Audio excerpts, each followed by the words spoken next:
നമസ്കാരം. അപ്പോൾ ഇന്നത്തെ നമ്മുടെ ടോപ്പിക്ക് പ്ലെയിൻ ടേബിൾ സർവേ ആണ്.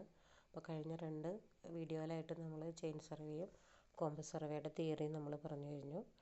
ഇനി നമുക്ക് പറയാനുള്ളത് പ്ലെയിൻ ടേബിളിനെ കുറിച്ചിട്ടാണ്. പ്ലെയിൻ ടേബിൾ സർവേ എന്ന് പറഞ്ഞു കഴിഞ്ഞാൽ ഇപ്പോൾ നമ്മൾ ചെയിൻ സർവേ നമ്മൾ ഡിസ്റ്റൻസ് മെഷർ ചെയ്യുന്നു. കോമ്പസ് സർവേയിൽ നമ്മൾ ആംഗിൾസ് മെഷർ ചെയ്യുന്നു. ഇനി നമുക്കുള്ളത് plane table survey. Plane table സർവേയിൽ നമ്മൾ ചെയ്യുന്നത് നമുക്ക് ഒരേ സമയം തന്നെ അതായത് നമ്മുടെ വർക്കും ഡ്രോയിങ്ങും കംപ്ലീറ്റ് ആവും, അതുപോലെ തന്നെ നമ്മുടെ കാൽക്കുലേഷനും കംപ്ലീറ്റ് ആവും. ഇതാണ് നമ്മുടെ പ്ലെയിൻ ടേബിൾ സർവേയുടെ മെയിനായിട്ടുള്ള പ്രത്യേകത എന്ന് പറയുന്നത്. അതായത് plane table surveying is a graphical method of survey എന്നാണ്. അതായത് ഈ സർവേ ചെയ്യുന്നതോടൊപ്പം തന്നെ നമ്മുടെ എന്തും കഴിയും, ഡ്രോയിങ്ങും നമുക്ക് കഴിഞ്ഞു. എക്സാക്റ്റ് ഡ്രോയിങ് നമുക്ക് അതോടൊപ്പം പ്ലോട്ട് ചെയ്യാനായിട്ട് സാധിക്കും. അപ്പോൾ നമുക്ക് പ്ലോട്ടിങ്ങിലുണ്ടാകുന്ന അതുപോലെ ഈ എന്താ പറയുക മിസ്റീഡിങ്സൊക്കെ നമുക്ക് ക്ലിയർ ചെയ്യാനായിട്ട് പറ്റും. കറക്റ്റ് പ്ലോട്ടിൻ്റെ ഷേപ്പ് കാര്യങ്ങളൊക്കെ ചെക്ക് ചെയ്യാനായിട്ട് നമുക്ക് പറ്റും. അങ്ങനെ ഈ പ്ലെയിൻ ടേബിൾ സർവേക്ക് അങ്ങനെ ഒരു പ്രത്യേകതയുണ്ട്. നമുക്ക് ഡ്രോയിങ്ങും അതുപോലെ തന്നെ കാൽക്കുലേഷനും ഒരേ സമയം ചെയ്ത് തീർക്കാൻ പറ്റുന്ന ഒരു സർവേയാണ് പ്ലെയിൻ ടേബിൾ സർവേ എന്ന് പറയുന്നത്. അപ്പോൾ അതിൻ്റെ ഇൻസ്ട്രുമെൻറ്റ്സ് കാര്യങ്ങളൊക്കെയാണ് മുകളിൽ കാണിച്ചിരിക്കുന്നത്. പതിയെ നമുക്കതിലേക്ക് വരാം. അതിലൊന്നാമത്തേതായി പിക്ചർ നോക്കിക്കഴിഞ്ഞാൽ നിങ്ങൾക്ക് കാണാൻ പറ്റും. ഇതാണ് പ്ലെയിൻ ടേബിൾ. പ്ലെയിൻ ടേബിൾ അതായത് ഒരു ട്രൈപോഡിൻ്റെ മുകളിൽ നമ്മളൊരു ടേബിൾ ഫിക്സ് ചെയ്തിരിക്കുകയാണ്. ആ ടേബിളിൽ കുറച്ച് ഇൻസ്ട്രുമെൻറ്റ്സുകളൊക്കെ ഇരിക്കുന്നുണ്ട്. അതിനെ നമുക്ക് വഴിയെ പരിചയപ്പെടാം. അപ്പോൾ അതിലൊന്നാമത്തെ എക്യുപ്മെൻറ്റ്സിൽ നമ്മളൊന്നാമത് പ്ലെയിൻ ടേബിൾ, ട്രൈപോഡ്, ആലിഡേഡ്, ഈ 3 ഇൻസ്ട്രുമെൻറ്റുകളാണ് ഇവിടെ ഇരിക്കുന്നത്. ആലിഡേഡ് എന്ന് പറയുന്നത് ഈ നീളത്തിലുള്ള സ്കെയിൽ പോലെ കാണുന്ന ഇൻസ്ട്രുമെൻറ്റിനെയാണ് നമ്മൾ ആലിഡേഡ് എന്ന് പറയുന്നത്. അപ്പോൾ മെയിൻ ആയിട്ടുള്ള ഒരു ഇൻസ്ട്രുമെൻ്റാണ് ആലിഡേഡ് എന്ന് പറയുന്നത്. അപ്പോൾ എക്യുപ്മെൻറ്റ്സിലെ ആദ്യത്തെ ഇൻസ്ട്രുമെൻ്റ് എന്ന് പറയുന്നത് പ്ലെയിൻ ടേബിളാണ്. ഒരു ടേബിൾ പോലെ നമുക്കുണ്ട്. രണ്ടാമത്തത് ആ ടേബിൾ ഫിറ്റ് ചെയ്യാൻ വേണ്ടിയിട്ട് നമുക്ക് എന്തുണ്ട്, ഒരു ട്രൈപോഡ് ഉണ്ട്. അത് കഴിഞ്ഞ് പിന്നെ ആലിഡേഡ്. പിന്നെ വരുന്നതാണ് ട്രൂ കോമ്പസ്. ട്രഫ് കോമ്പസ് എന്ന് പറയും, ട്രൂ കോമ്പസ് എന്ന് നമ്മളതിന് പറയും. പിന്നെയാണ് സ്പിരിറ്റ് ലെവൽ. കോമ്പസ് നമ്മൾ ഉപയോഗിക്കുന്നത് നേരത്തെ പറഞ്ഞ പോലെ നോർത്ത് മാർക്ക് ചെയ്യാനാണ്. സ്പിരിറ്റ് ലെവൽ നമ്മൾ ഉപയോഗിക്കുന്നത് ആ ടേബിൾ നമ്മൾ ലെവൽ ചെയ്യാനാണ്. U fork with plumb bob അല്ലെങ്കിൽ യു ഫ്രെയിം എന്ന് നമുക്കതിനെ പറയാം. U frame with plumb bob, അതായത് നമുക്ക് സെൻറ്ററിങ് നടത്താൻ വേണ്ടിയിട്ടാണ് നമ്മളത് ഉപയോഗിക്കുന്നത്. പിന്നെ വാട്ടർ പ്രൂഫ് കവർ, അതായത് മഴയൊക്കെ വരുമ്പോൾ നനയാതിരിക്കാൻ നമുക്കൊരു കവർ ആവശ്യമാണ്. ഡ്രോയിങ് പേപ്പർ ആവശ്യമാണ്. പിൻ ആവശ്യമാണ്. ഡ്രോയിങ് അസസറീസ്, അതായത് പെൻസിൽ, റബ്ബർ പോലെയുള്ള ഡ്രോയിങ് അസസറീസ് നമുക്ക് ആവശ്യമാണ്. ഇത്രയാണ് നമ്മൾ എന്തിനു ഉപയോഗിക്കുന്നത്, പ്ലെയിൻ ടേബിൾ സർവേയിൽ ഉപയോഗിക്കുന്ന ഇൻസ്ട്രുമെൻറ്റ്സ്. അതിൽ ഓരോ ഇൻസ്ട്രുമെൻറ്റിനെ കുറിച്ചുള്ള ഒരു ഡീറ്റെയിൽസ് നമ്മളിതിൽ കൊടുത്തിട്ടുണ്ട്. പ്ലെയിൻ ടേബിളിൻ്റെ സൈസും അതിനുപയോഗിക്കുന്ന വുഡ്, മരം കൊണ്ടാണ് നമ്മളത് ഉണ്ടാക്കിയിട്ടുള്ളത്. സീസൺ ചെയ്ത വുഡ് കൊണ്ടാണ്. ഇതുപോലെ ഇരിക്കും. ഇത് ഫ്രണ്ട് ഭാഗമാണ്, ഇതതിൻ്റെ ബാക്ക് സൈഡാണ്. ഇതിലെ ബ്ലാക്ക് കളറിൽ കാണുന്ന ഭാഗത്താണ് നമ്മൾ നമ്മുടെ ട്രൈപോഡിൻ്റെ മുകളിൽ അത് ഫിക്സ് ചെയ്യുന്നത്. ഇപ്പോൾ സീസണിങ് നടത്തിയ വുഡ് ഉപയോഗിച്ചിട്ടാണ് നമ്മൾ ഈ ബോർഡ് ഉണ്ടാക്കുന്നത്. അതിൻ്റെ സൈസ് കാര്യങ്ങളൊക്കെ നമുക്ക് ഈ നോട്ടിൽ കൊടുത്തിട്ടുണ്ട്. 75 സെൻറ്റിമീറ്റർ ടു 60 സെൻറ്റിമീറ്റർ ആണ് ഇതിൻ്റെ സൈസ് എന്ന് പറയുന്നത്. ഇങ്ങനെയാണ് നമ്മൾ ട്രൈപോഡിൻ്റെ മുകളിൽ പ്ലെയിൻ ടേബിൾ സെറ്റ് ചെയ്യുന്നത്. അത് 3 ലെഗ് ഉണ്ടായിരിക്കും ഒരു ട്രൈപോഡിന്. അതിൻ്റെ മുകളിലാണ് നമ്മളത് ഫിക്സ് ചെയ്യുന്നത്. Tripod plane table is a mount on a tripod. ഇതിൻ്റെ എൻ്റെ ഭാഗത്ത് കൂർത്ത ഭാഗങ്ങളുണ്ടായിരിക്കും. അത് നമ്മൾ ഗ്രൗണ്ടിനടിയിലേക്ക് നല്ല ഉറപ്പിച്ച് വെച്ചതിന് ശേഷമാണ് നമ്മൾ ബോർഡ് അതിലേക്ക് സെറ്റ് ചെയ്യുന്നത്. പിന്നെ നമ്മൾ ഉപയോഗിക്കുന്ന ഇൻസ്ട്രുമെൻ്റാണ് ആലിഡേഡ് എന്ന് പറയുന്നത്. ഇതാണ് ആലിഡേഡ് എന്ന് പറയുന്ന ഇൻസ്ട്രുമെൻറ്റ്. ഈ ആലിഡേഡ് നിങ്ങൾക്ക് നോക്കിയാൽ കാണാം, അതൊരു സ്കെയിൽ പോലെയാണ് നമ്മൾ യൂസ് ചെയ്യുന്നത്. അതുപോലെ തന്നെ ഇതിൻ്റെ ഒരു സൈഡിലേക്ക് ഉണ്ട്, ഇവിടെ സൈറ്റ് വെയിൻ ഉണ്ട്, ഇവിടെ ഒബ്ജക്റ്റ് വെയിൻ ഉണ്ട്. അതായത് നമ്മൾ കണ്ണുകൊണ്ട് നോക്കുന്നത് ഇതിലൂടെയാണ്. ഇതിലൊരു സ്ലിറ്റ് ഉണ്ട്. ആ സ്ലിറ്റിലൂടെ നമ്മൾ നോക്കുമ്പോൾ ഈ ഒബ്ജക്റ്റ് വെയിൻ കാണാം. ഈ ഒബ്ജക്റ്റ് വെയിൻ്റെ സെൻറ്ററിൽ ഒരു ലൈൻ ഉണ്ട്. അത് ലൈനല്ല, ഒരു ഹെയർ ആണ്. നമ്മൾ ഹോഴ്സിൻ്റെ ഹെയറാണ്, ഹോഴ്സ് ഹെയർ ആണ് നമ്മൾ സാധാരണ ഉപയോഗിക്കാറ്. ഈ ഹോഴ്സ് ഹെയർ ലൂടെ നോക്കി നമ്മുടെ ഒബ്ജക്റ്റിനെ ബൈസെക്റ്റ് ചെയ്തിട്ടാണ് നമ്മളിതിൽ റേസ് വരച്ചിട്ടാണ് നമ്മൾ ഈ ഡ്രോയിങ്. അതായത് ആലിഡേഡ് എന്ന് പറഞ്ഞു കഴിഞ്ഞാൽ സൈറ്റ് ചെയ്യാൻ മാത്രമല്ല, റേ വരയ്ക്കാൻ നമ്മൾ എന്ത് ഉപയോഗിക്കുന്നു, ആലിഡേഡ് നമ്മൾ ഉപയോഗിക്കുന്നു. ഇതിലൊരു 50 മീറ്റർ വരെ മീറ്റർ വരെ ഇതിൽ റീഡിങ്സ് മാർക്ക് ചെയ്തിട്ടുണ്ടാവും ഈ ആലിഡേഡിൻ്റെ അകത്ത്. അപ്പോൾ ഇതാണ്, ഇത് ആലിഡയുടെ പലതരത്തിലുണ്ട്. സിമ്പിൾ ആലിഡൈഡ് ഉണ്ട്, ടെലസ്കോപ്പിക് ആലിഡൈഡ് ഉണ്ട്. നമ്മൾ സിമ്പിളായിട്ടുള്ള ആലിഡൈഡാണ് നമ്മൾ യൂസ് ചെയ്യുന്നത്. ഇതിൽ എഴുതിയിട്ടുണ്ട് ഫിഡ്യൂഷ്യലി എഡ്ജ്. നമ്മൾ അതായത് ഡ്രോ ദ റേസ്, നമുക്ക് റേസ് വരയ്ക്കാനും one of the edge of the alidade is bevelled and this perfectly smooth working edge is known as a fiducially edge. നമ്മൾ ആ മെഷർമെൻറ്റുകൾ മാർക്ക് ചെയ്തിട്ടുള്ള എഡ്ജിനെ പറയുന്ന പേരാണ് ഫിഡ്യൂഷ്യലി എഡ്ജ് എന്ന്. ആ എഡ്ജ് എന്ന fiducially graduated to facilitate the plotting of distances to scale. ഒരു scale പോലെ നമുക്ക് യൂസ് ചെയ്യാനായിട്ട് നമുക്ക് ഗ്രാഡുവേഷൻ നടത്തിയിട്ടുണ്ടെന്നാണ് പറയുന്നത്. അടുത്താണ് ട്രൂ കോമ്പസ്. ഇതാണ് ട്രൂ കോമ്പസ് എന്ന് പറയുന്നത്. ഇതിൽ നമ്മൾ നമ്മൾ നോർത്തിൻ്റെ ഡയറക്ഷനിലേക്ക് തിരിച്ച് വെച്ചിട്ട് ഈ ഇതിൽ കാണുന്ന ഈ നീഡിൽ കറക്റ്റ് 0 to 0 വരുന്ന പോലെ നേരെ വന്ന് നിൽക്കുമ്പോൾ അവിടെ നമ്മൾ ടൈറ്റ് ചെയ്തിട്ട് നമ്മൾ പെൻസിൽ വെച്ച് വരച്ചിട്ട് നമ്മൾ ആ നോർത്ത് നമ്മൾ മാർക്ക് ചെയ്യും. ഇതിനാണ് നമ്മൾ ട്രൂ കോമ്പസ് അല്ലെങ്കിൽ ട്രഫ് കോമ്പസ് എന്ന് പറയുന്നത്. അടുത്താണ് സ്പിരിറ്റ് ലെവൽ.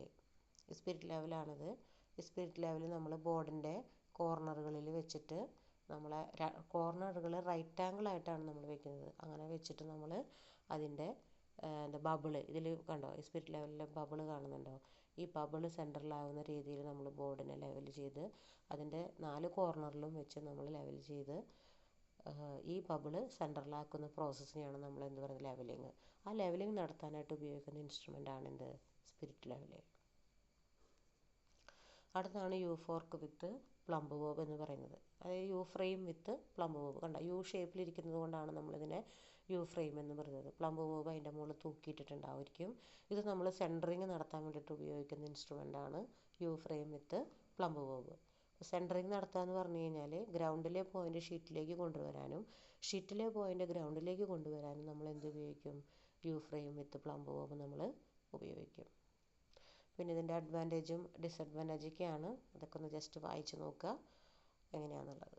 അത്രയും അങ്ങോട്ട് ഇമ്പോർട്ടൻ്റ് ആയിട്ട് നമുക്കതിൽ വയ്ക്കില്ല. എന്നാലും നമ്മൾ ചെയ്യുന്ന വർക്ക് ഉപയോഗിച്ചിട്ട്. അപ്പോൾ അഡ്വാൻറ്റേജ് എന്ന് പറഞ്ഞു കഴിഞ്ഞാൽ നമുക്ക് 2 വർക്ക് ഒരേ സമയം കഴിയുന്നത് തന്നെ വലിയ നമുക്കതിൻ്റെ അഡ്വാൻറ്റേജാണ്. ഡിസഡ്വാൻറ്റേജ് എന്ന് പറയുമ്പോൾ മെയിനായിട്ടുള്ളത് നമുക്കിത് യൂസ് ചെയ്യാൻ കൊണ്ട് നടക്കാനൊക്കെ ഭയങ്കര ബുദ്ധിമുട്ടായിട്ടുള്ള ഒരു സ്യൂട്ടബിൾ ആയിട്ടുള്ള ഒരു ഇൻസ്ട്രുമെൻ്റ് അല്ല. പിന്നെ മഴക്കാലത്ത് നമുക്കത് യൂസ് ചെയ്യാനായിട്ട് പറ്റില്ല. അപ്പോൾ അങ്ങനെ അതിൻ്റെ കുറച്ച് ഡിസഡ്വാൻറ്റേജുകളുണ്ട്. അപ്പോൾ നിങ്ങളത് നോക്കി വായിച്ച് നോക്കിയിട്ട് അത് മനസ്സിലാക്കുക. പിന്നെ വരുന്നതാണ് method of setting of the plain table. നേരത്തെ ഞാൻ കോമ്പസ് സർവേയിൽ പറഞ്ഞ പോലെ തന്നെ പ്ലെയിൻ ടേബിൾ സർവേയിൽ നമുക്ക് ടെമ്പററി അഡ്ജസ്റ്റ്മെൻറ്റുകൾ നമുക്ക് വരുന്നുണ്ട്. ആ ടെമ്പററി അഡ്ജസ്റ്റ്മെൻറ്റുകളാണ് ലെവലിങ്, സെൻറ്ററിങ്, ഓറിയൻറ്റേഷൻ. അതായത് ആ ഇൻസ്ട്രുമെൻറ്റിനെ നമ്മൾ എന്ത് ചെയ്യണം, ലെവൽ ചെയ്യണം, സെൻറ്ററിങ് നടത്തണം, ഓറിയൻറ്റേഷൻ നടത്തണം. ഈ ഓറിയൻറ്റ് ചെയ്യുക എന്ന് പറയുന്ന വാക്ക് നമ്മൾ പുതിയതാണ് അല്ലേ. അതെന്ന് വെച്ച് കഴിഞ്ഞാൽ ഒരു വർക്ക് ചെയ്യുന്ന സമയത്ത് നമ്മളതിൽ നോർത്ത് ഡയറക്ഷൻ മാർക്ക് ചെയ്തിരിക്കണം. അപ്പോൾ നിങ്ങളൊരു സൈറ്റ് പ്ലാൻ വരയ്ക്കായാലും ബിൽഡിംഗ് പ്ലാൻ വരയ്ക്കായാലും അതിപ്പോൾ കെ പ്ലാനോ എന്ത് പ്ലാനോ ആയിക്കോട്ടെ, പ്ലാനൊക്കെ വരയ്ക്കുന്ന ലൊക്കേഷൻ പ്ലാനോ എന്ത് പ്ലാൻ ആയിക്കോട്ടെ, വരയ്ക്കുന്ന സമയത്ത് അതിലെല്ലാം നിങ്ങൾ എന്ത് ചെയ്യും, നോർത്ത് മാർക്ക് ചെയ്തിടാറുണ്ട് ഇല്ലേ. അപ്പോൾ ആ നോർത്ത് മാർക്ക് ചെയ്യുന്ന പ്രോസസ്സിനെയാണ് നമ്മൾ ഇതിൽ സർവേയിൽ നമ്മൾ എന്ത് പറയുന്നത്, ഓറിയൻറ്റേഷൻ എന്ന് പറയുന്നത്. ഈ ഓറിയൻറ്റേഷനിൽ ഇപ്പോൾ സെൻറ്ററിങ് ലെവലിങ് പറഞ്ഞു കഴിഞ്ഞതുകൊണ്ടാണ് ഞാൻ താഴേക്ക് വന്നത്. ഓറിയൻറ്റേഷനിൽ 2 രീതിയിൽ നമ്മൾ ഓറിയൻറ്റേഷൻ നടത്തും. അതായത് ഒന്ന് മാഗ്നറ്റിക് നീഡിൽ ഉപയോഗിച്ച്, അതായത് ട്രഫ് കോമ്പസ് ഉപയോഗിച്ചിട്ട്. രണ്ടാമത്തേതാണ് ബാക്ക് സൈറ്റിംഗ് വഴി. ഈ ബാക്ക് സൈറ്റിംഗ് വഴി നമ്മൾ ആലിഡൈഡ് ഉപയോഗിച്ചിട്ടാണ് നമ്മൾ എന്ത് നടത്തുന്നത്, ഓറിയൻറ്റേഷൻ നടത്തുന്നത്. അതായത് നമ്മൾ ഓറിയൻറ്റേഷൻ നടത്തുന്നത് എവിടെയാണെന്ന് ചോദിച്ചു കഴിഞ്ഞാൽ ആദ്യത്തെ പോയിന്റിലാണ് ചെയ്യുന്നതെങ്കിൽ നമ്മൾ ട്രൂ കോമ്പസ് ആണ് നമ്മൾ ഉപയോഗിക്കുക. ഈ ട്രൂ കോമ്പസ് ഷീറ്റിൻ്റെ എവിടെയെങ്കിലും കൊണ്ടുവച്ച് നമുക്ക് വരയ്ക്കാൻ പറ്റില്ല. നമ്മൾ വർക്ക് ചെയ്യാനായിട്ട് നിൽക്കുന്ന നമ്മുടെ ആ പ്ലേസിൻ്റെ റൈറ്റ് സൈഡിൽ ടോപ്പ് കോർണറിലാണ് നമ്മൾ എപ്പോഴും എന്ത് മാർക്ക് ചെയ്യുക, മാഗ്നറ്റിക് നോർത്ത് മാർക്ക് ചെയ്യുക. അപ്പോൾ അങ്ങനെ നീഡിൽ ഉപയോഗിച്ചിട്ട് നമ്മൾ മാർക്ക് ചെയ്യുന്നു. രണ്ടാമത്തേതെന്ന് വെച്ച് കഴിഞ്ഞാൽ ബാക്ക് സൈറ്റിംഗ് വഴി ഓറിയൻറ്റേഷനാണ്. ഇത് നമ്മൾ ഇൻ്റർസെക്ഷൻ മെത്തേഡിലാണ് നമ്മളിത് കൂടുതലായിട്ട് നമ്മൾ ഉപയോഗിക്കുന്നത്. ഇൻ്റർസെക്ഷൻ മെത്തേഡിൽ അവിടെയാണ് നമുക്ക് രണ്ടാമത്തെ പോയിന്റിലേക്ക്, അതായത് ആദ്യത്തെ പോയിന്റിൽ നിന്ന് ഇൻസ്ട്രുമെൻ്റ് ഷിഫ്റ്റ് ചെയ്ത് രണ്ടാമത്തെ പോയിന്റിലേക്ക് കൊണ്ടുവന്ന് വെക്കുമ്പോൾ നമ്മൾ അവിടെ ആലിഡൈഡ് നമ്മുടെ ലൈനിന് നേരെ വെച്ച് ബാക്ക് സൈറ്റിംഗ് വഴി നമ്മൾ ഓറിയൻറ്റേഷൻ നടത്തുന്ന ഒരു പ്രോസസ്സ് ഉണ്ട്. അതാണ് ബാക്ക് സൈറ്റിംഗ് ഓറിയൻറ്റേഷൻ. അപ്പോൾ ഓറിയൻറ്റേഷൻ 2 തരത്തിലാണ്. Orientation by magnetic needle, orientation by back sighting. അപ്പോൾ temporary adjustment 3 levelling, centring, orientation. Okay, അപ്പോൾ അടുത്ത ഇതിലേക്ക് പോവുകയാണ്. നമ്മുടെ ഇതിൻ്റെ മെത്തേഡ്. 2 മെത്തേഡുകളാണ് നമ്മൾ പ്ലെയിൻ ടേബിൾ സർവേയിൽ നമ്മൾ യൂസ് ചെയ്യുന്നത്. ഒന്ന് മെത്തേഡ് ഓഫ് റേഡിയേഷനും ഒന്ന് മെത്തേഡ് ഓഫ് ഇൻ്റർസെക്ഷനും. ഇങ്ങനെ 2 മെത്തേഡുകളാണ് നമ്മൾ യൂസ് ചെയ്യുന്നത്. അതിൽ മെത്തേഡ് ഓഫ് റേഡിയേഷൻ എന്ന് പറഞ്ഞു കഴിഞ്ഞാൽ ഇതാണ് മെത്തേഡ് ഓഫ് റേഡിയേഷൻ. അതായത് നമ്മൾ ഈ പിക്ചറിൽ കാണുന്നത് പോലെയാണ്.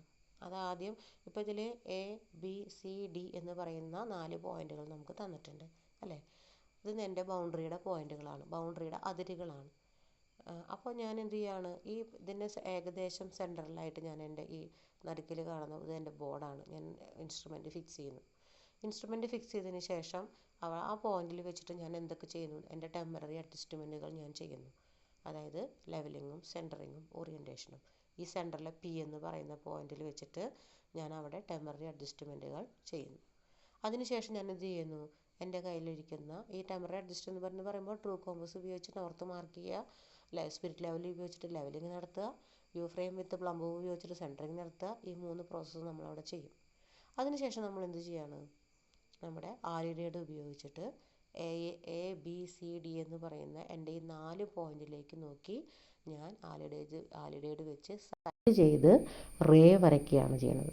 എയിലേക്ക് നോക്കി റേ വരയ്ക്കുന്നു, ബിയിലേക്ക് നോക്കി സൈറ്റ് ചെയ്ത് റേ വരയ്ക്കുന്നു, സെയിം തന്നെ സിയിലേക്കും ഡിയിലേക്കും നോക്കി സൈറ്റ് ചെയ്ത് റേ വരയ്ക്കുന്നു.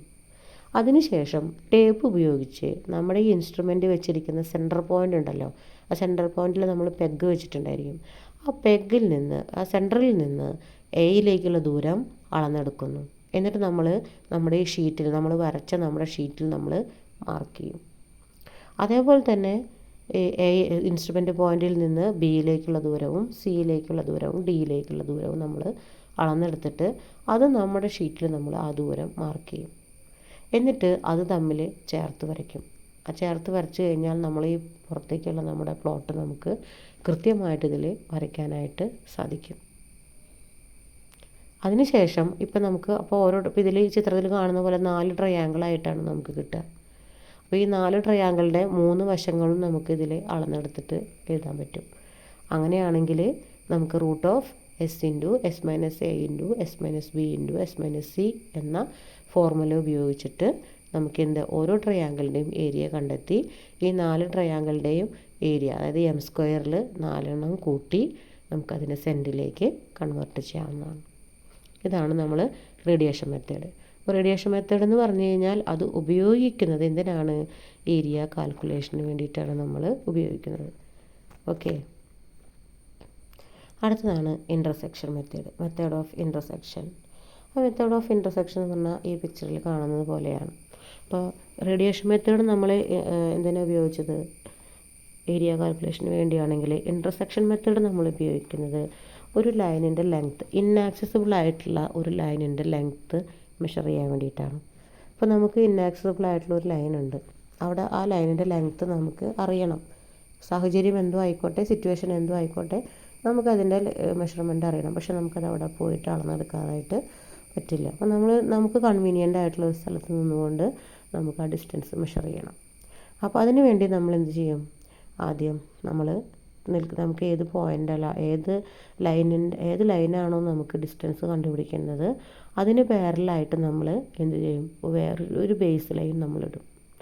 ആ ലൈനിനെ ഏകദേശം പാരലായിട്ട് നമ്മളൊരു ബേസ് ലൈൻ ഇടും. ആ ബേസ് ലൈനിലാണ് ഇതിൽ കാണിച്ചിട്ടുള്ള ഈ എ ബി എന്ന് പറയുന്നത്.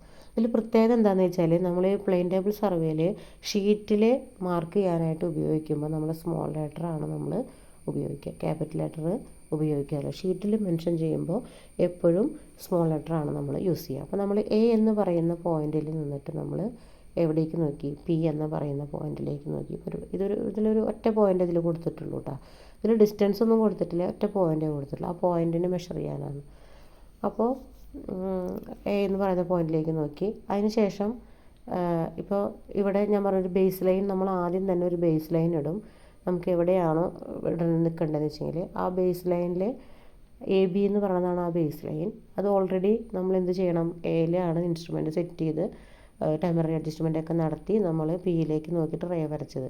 അതോടൊപ്പം തന്നെ നമ്മൾ ബി ഇവിടെ ഈ ഒരു 3 മുതൽ 5 മീറ്റർ വരെയാണ് നമ്മൾ ഈ ബേസ് ലൈനിന് കൊടുക്കുന്ന ലെങ്ത്ത് എന്ന് പറയുന്നത്. അപ്പോൾ നമ്മൾ ഈ ബേസ് ലൈൻ ഓൾറെഡി ഇവിടെ കൊടുത്തിട്ട് നമ്മളൊരു 5 മീറ്റർ ആണെങ്കിൽ 5 മീറ്റർ ലെങ്ത്ത് കൊടുത്ത് നമ്മൾ അതിനെ ബി എന്ന് പേര് കൊടുത്ത് നമ്മളതിനെ മാർക്ക് ചെയ്ത് ഇടും. അതിന് ശേഷം നമ്മൾ എയിൽ നിന്ന് പിയിലേക്ക് നോക്കി റേ വരച്ചു. ഇനിയിപ്പോൾ ആ പിയുടെ കറക്റ്റ് പൊസിഷൻ എടുക്കാൻ നമുക്ക് ഈ എന്താ പറയുക മെത്തേഡ് നമുക്ക് യൂസ് ചെയ്യാം. അപ്പോൾ നമ്മൾ എന്ത് ചെയ്യുന്നു, എയിൽ നിന്ന് ഇൻസ്ട്രുമെൻറ്റ്സ് എടുത്ത് നമ്മൾ ബിയിൽ കൊണ്ടുവന്ന് ഫിക്സ് ചെയ്തു. ഈ ബിയിൽ കൊണ്ടുവന്ന് ഫിക്സ് ചെയ്യുമ്പോൾ നമ്മൾ ബി ആയിരിക്കണം നമ്മുടെ സെൻറ്റർ പോയിൻ്റായിട്ട് നമ്മൾ എടുക്കേണ്ടത്. ഇവിടെയും നമ്മൾ നമ്മുടെ ടെമ്പററി അഡ്ജസ്റ്റ്മെൻറ്റ്, ലെവലിങ്ങും സെൻറ്ററിങ്ങും ബാക്ക് സെറ്റിങ്ങും വഴി ഓറിയൻറ്റേഷനും ഒക്കെ നമ്മൾ ചെയ്തതിന് ശേഷം ബിയിൽ ആലഡേഡ് വെച്ചിട്ട് നമ്മൾ പി എ നോക്കി റേ വരയ്ക്കും. മനസ്സിലായോ? അപ്പോൾ ഈ പിയുടെ കറക്റ്റ് പൊസിഷൻ നമുക്ക് ഇവിടെ കിട്ടും. ഈ എയിൽ നിന്ന് ബിയിലേക്കുള്ള ദൂരം, ബിയിൽ നിന്ന് എയിലേക്കുള്ള ദൂരം നമ്മുടെ കയ്യിലുള്ള സ്കെയിൽ ഉപയോഗിച്ച് നമ്മൾ അളന്നെടുത്തു കഴിഞ്ഞാൽ അത് ഈക്വൽ ആയിരിക്കും. അതായത് ഈ ഗ്രൗണ്ടിലെ ദൂരവും ഷീറ്റിലെ ദൂരവും ഈക്വൽ ആയിരിക്കും. ഇതിപ്പോൾ ഒരു പോയിൻറ്റിൻ്റെ കേസാണ് പറഞ്ഞത്. ഇനി നമുക്കൊരു ഡിസ്റ്റൻസ് ആണ് കണ്ടുപിടിക്കുന്നുണ്ടെങ്കിൽ, ഇപ്പോൾ ഇവിടെ പി ഉണ്ട്, വേറൊരു ക്യൂവും കൂടി ഉണ്ടെന്നുണ്ടെങ്കിൽ നമുക്ക് എന്ത് ചെയ്യാം, ഈ ബിയിൽ നിന്ന് എയിൽ നിന്ന് പിയിലേക്ക് നോക്കാം, പിയിൽ നിന്ന് ക്യൂവിലേക്ക് നോക്കാം, അല്ല എയിൽ നിന്ന് ക്യൂവിലേക്ക് നോക്കാം. അതിനുശേഷം ഇൻസ്ട്രുമെൻറ്റ് ഷിഫ്റ്റ് ചെയ്ത് കഴിഞ്ഞാൽ ബിയിൽ കൊണ്ടുവന്ന് സെറ്റ് ചെയ്ത് കഴിഞ്ഞാൽ ഈ ബിയിൽ നിന്ന് പിയിലേക്ക് നോക്കിയ പോലെ തന്നെ ബിയിൽ നിന്ന് ക്യൂവിലേക്ക് നമുക്ക് നോക്കാം. അങ്ങനെ നോക്കി ആ റേ നമ്മുടെ ഷീറ്റിൽ നമുക്ക് വരയ്ക്കാൻ പറ്റും. അപ്പോൾ ഷീറ്റിൽ നമുക്ക് എത്ര ദൂരമാണോ കിട്ടുന്നത് ആ ദൂരമായിരിക്കും നമുക്ക് പുറത്ത് ഗ്രൗണ്ടിലെ ദൂരം എന്ന് പറയുന്നത്. അതായത് 2 ലൈനുകൾ തമ്മിൽ ഇൻ്റർസെക്റ്റ് ചെയ്യുന്ന പോയിൻ്റാണ് നമ്മുടെ എക്സാക്റ്റ്, അതായത് ഒറിജിനൽ പോയിൻ്റായിട്ട് ഷീറ്റിൽ ഇൻ്റർസെക്റ്റ് ചെയ്യുന്നപ്പോൾ ആ സെയിം ഡിസ്റ്റൻസ് തന്നെയായിരിക്കും നമുക്ക് ഗ്രൗണ്ടിലും കിട്ടുന്നത്. അപ്പോൾ ഈ 2 ലൈനുകൾ തമ്മിൽ ഇൻ്റർസെക്റ്റ് ചെയ്ത് എടുക്കുന്ന പോയിൻ്റ് ആയതുകൊണ്ട് തന്നെ നമ്മളിതിനെ ഇൻ്റർസെക്ഷൻ മെത്തേഡ് എന്ന് പറയുന്നു. അപ്പോൾ ഇത് ഇൻ്റർസെക്ഷൻ മെത്തേഡ് മാത്രമല്ല, ഇതിനെ ബേസ് ലൈൻ മെത്തേഡ് എന്നും കൂടി പറയും. കാരണം ഒരു ബേസ് ആയിട്ടൊരു ലൈൻ കൊടുത്തതിന് ശേഷമാണല്ലോ നമ്മളിത് ചെയ്യുന്നത്. അപ്പോൾ ഇതിനെ നമ്മൾ ബേസ് ലൈൻ മെത്തേഡ് എന്ന് നമ്മളിതിനെ പറയും. അപ്പോൾ ഒരു പോയിൻറ്റിൻ്റെ ഒരു സ്ഥാനം കണ്ടുപിടിക്കാനും അതുപോലെ തന്നെ ഒരു ലൈനിൻ്റെ ഡിസ്റ്റൻസ്, ഇന്നാക്സസിബിൾ ആയിട്ടുള്ള ഒരു പോയിൻറ്റിൻ്റെ സ്ഥാനം കണ്ടുപിടിക്കാനും ഇന്നാക്സസിബിൾ ആയിട്ടുള്ള ഒരു ലൈനിൻ്റെ ഡിസ്റ്റൻസ് കണ്ടുപിടിക്കാനും നമ്മൾ എന്ത് ഉപയോഗിക്കുന്നു, ഇൻ്റർസെക്ഷൻ മെത്തേഡ് നമ്മൾ ഉപയോഗിക്കുന്നു. ഇങ്ങനെ 2 മെത്തേഡുകളാണ്, റേഡിയേഷൻ മെത്തേഡും ഇൻ്റർസെക്ഷൻ മെത്തേഡും. ഇങ്ങനെ 2 മെത്തേഡുകളാണ് നമുക്ക് പ്ലെയിൻ ടേബിൾ സർവേയിൽ നമുക്ക് പഠിക്കാനുള്ളത്. അതിലെ റേഡിയേഷൻ മെത്തേഡ് ഏരിയ കാൽക്കുലേഷനും ഇൻ്റർസെക്ഷൻ മെത്തേഡ് ഇന്നാക്സസിബിൾ ആയിട്ടുള്ള ലൈനിൻ്റെയോ ഡിസ്റ്റൻസോ അല്ലെങ്കിൽ ഒരു പോയിൻറ്റിൻ്റെ പൊസിഷനോ മനസ്സിലാക്കാനായിട്ട് ഇൻ്റർസെക്ഷൻ മെത്തേഡ് നമ്മൾ യൂസ് ചെയ്യുന്നു. Okay, thank U.